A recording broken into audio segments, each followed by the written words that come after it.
Here's what I'm doing today. Pulling an injection pump off this tractor because it's got a miss. Injectors were redone, I put them back on, and it still ran on 3 cylinders, so next is injection pump. All I gotta do, I believe all I gotta do yet, is pull these 3 bolts here off, pull the gear off. If that's easy or not, I don't know. And then just slap her back on there. Well, yeah, I wish it was that easy, but then I gotta pull this bolt off, pull the whole pump off, and then it's getting sent down to get cleaned up and do whatever they got. They're probably gonna be just rebuild it. So, we'll get after. What are we doing today?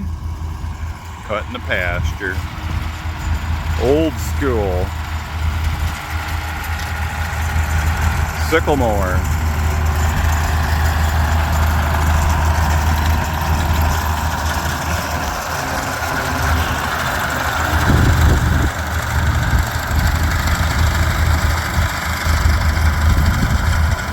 Yeah, we'll take along. I got my co-pilots. Hello, co-pilots. Move over, Rover.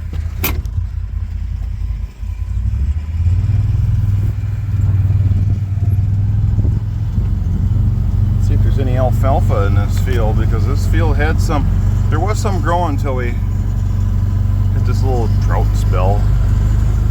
The oats took off, so did the weeds. And there's supposed to be some grass in here. I don't see anything.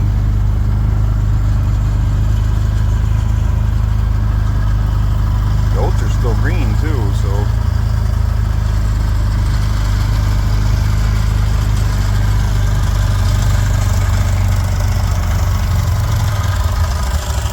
It's an IH tractor, 560 of course, and it's also an IH sickle mower.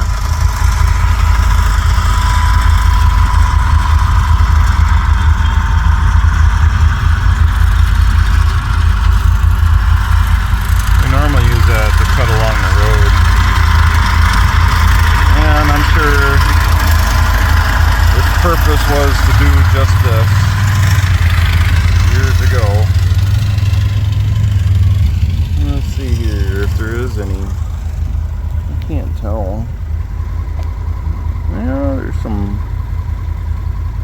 Yeah, looks like there's some peas maybe in there a little bit, and odds and ends. We planted odds and ends stuff in this field. It's a 6-acre pasture. We don't let the steers in here anymore. There's so much erosion going on, and they'd eat everything off, and this is a lot of sand, and every time it rained it would erode that field over there, which is our cousin's. So we're just gonna let it grow. Plenty of manure in here, it should take off. We've had lack of rain this year, so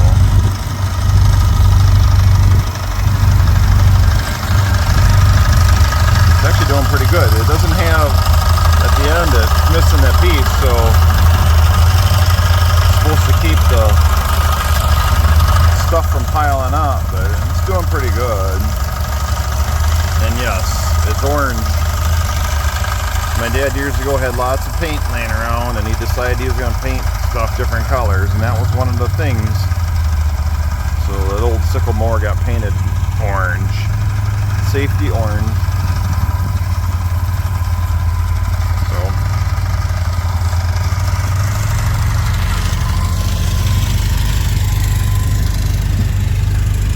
now let's take a look at the stuff here on the ground. Hard to tell. Oh, there's some either clover or alfalfa growing in here, but it's hard to see. Yeah, there's some alfalfa in there. Maybe it'll come up. And then we're gonna demolish this shed here. This poor thing is seen its better days. It's falling apart. Every year we've patched it up, and it's just the steers keep destroying it. We need something that's more modern anyway. That thing's really low, and it's hard to get in and out with skid steer.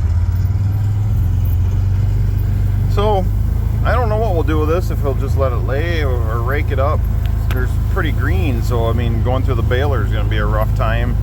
the moisture level is going to be super high because the stems ain't dead. So if it sits here for a week, because it ain't going to rain anyway, maybe we could rake it up and get 2 bales off of it or something. I don't know. And then you got weeds, or feed it up right away. It might be an option to brown bale it and feed it. Certainly not going to get the chopper out.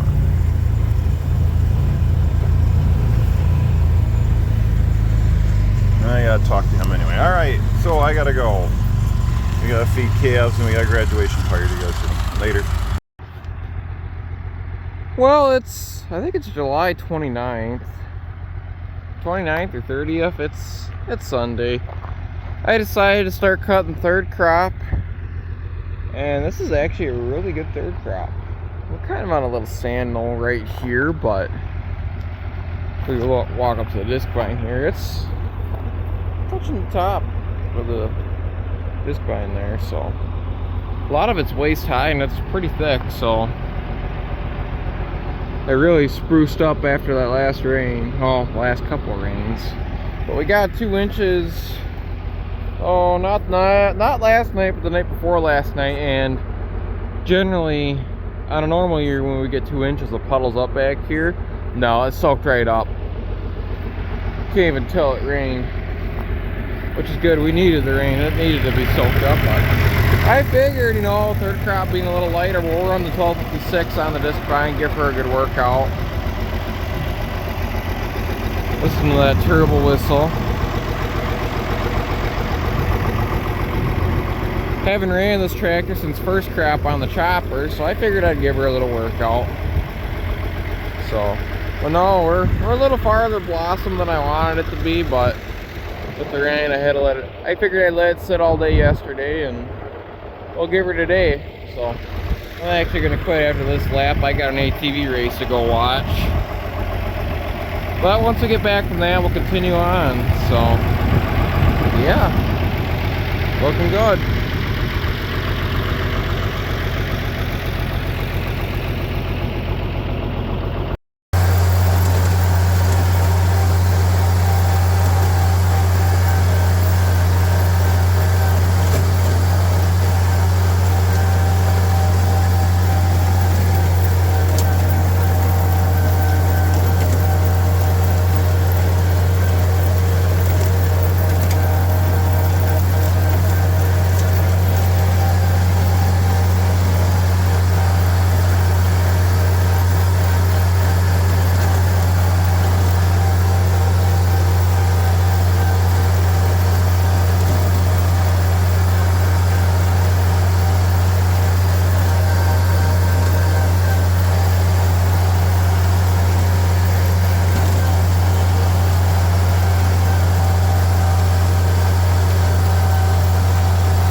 Oops.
baled up.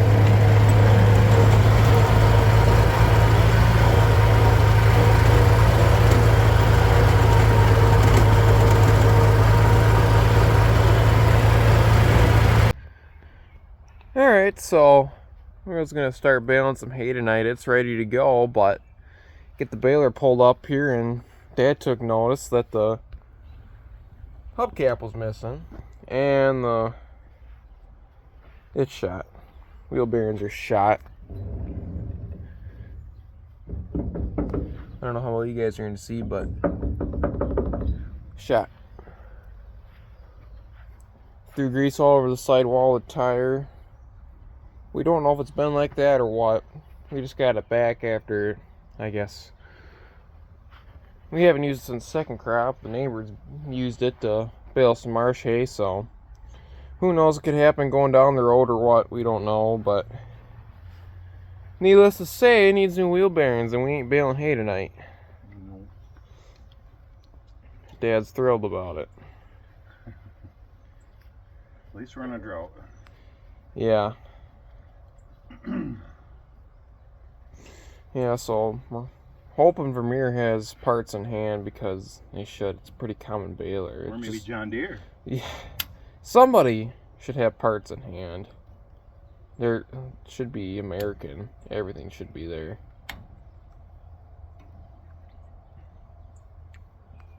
But that happened, and me and Michael threw new belts in this. It was after second crop, because I blew, I think it was one of these middle belts I blew up. So we threw one new one in there, and then finished second crop here, and I pulled it down to Michael's, and me and Michael put the rest of the new belts, and we had them here. But as you can see, there's wear on that one, and not really this one. There's a little bit on this one, but it's mostly those two over there.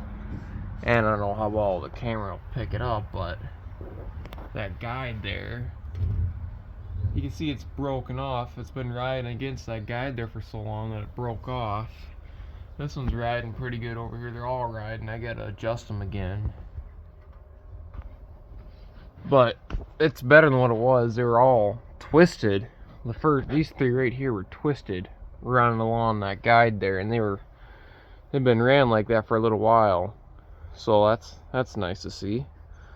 And there's all kinds of freaking grass bunched up in here that I cleaned out. Basically from that roller there up to right in there. It was bunched up with grass, which is never good. That creates friction, and friction creates fire. Wonderful. That's nice. Well, they're probably original.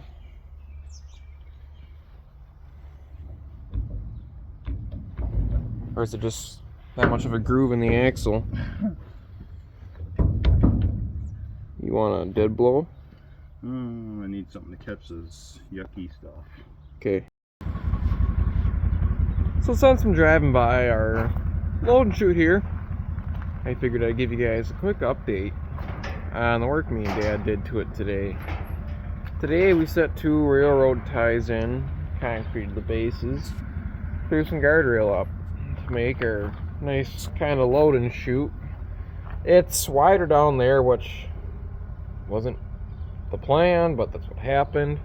And it narrows up to, I think he has it 38 inches from one guardrail to the other, I believe is what he had it to.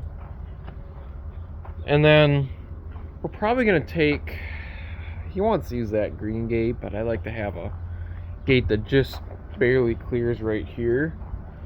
Maybe even an extendable gate so we can make this like a round pen. Chase them out of here and load them up, but we're only going to run 5 through the chute at a time. But this will be a nice improvement over not having anything other than ourselves and this green gate that was hinged on that post there. So this will be nice.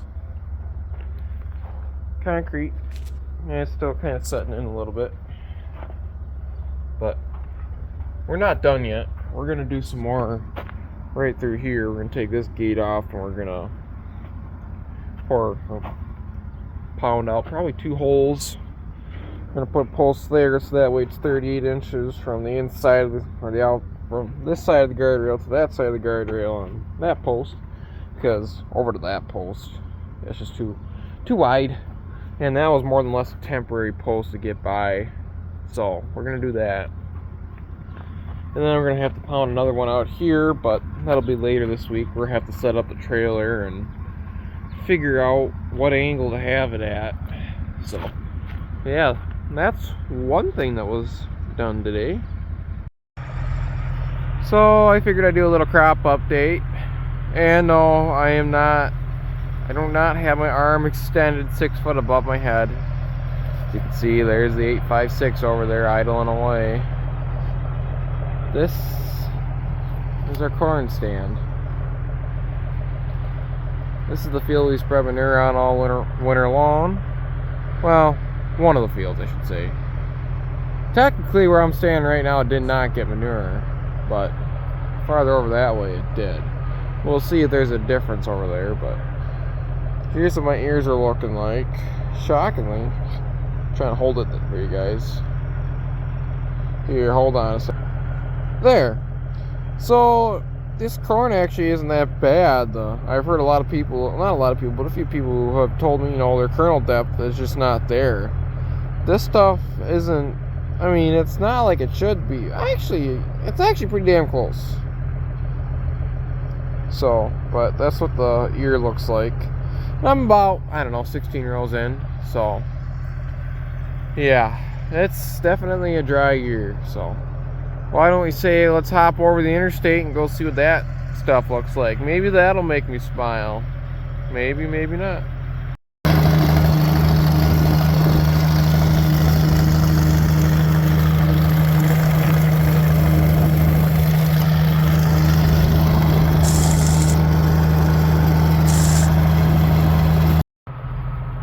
So I'm out here now, and I think this was the first corn we planted.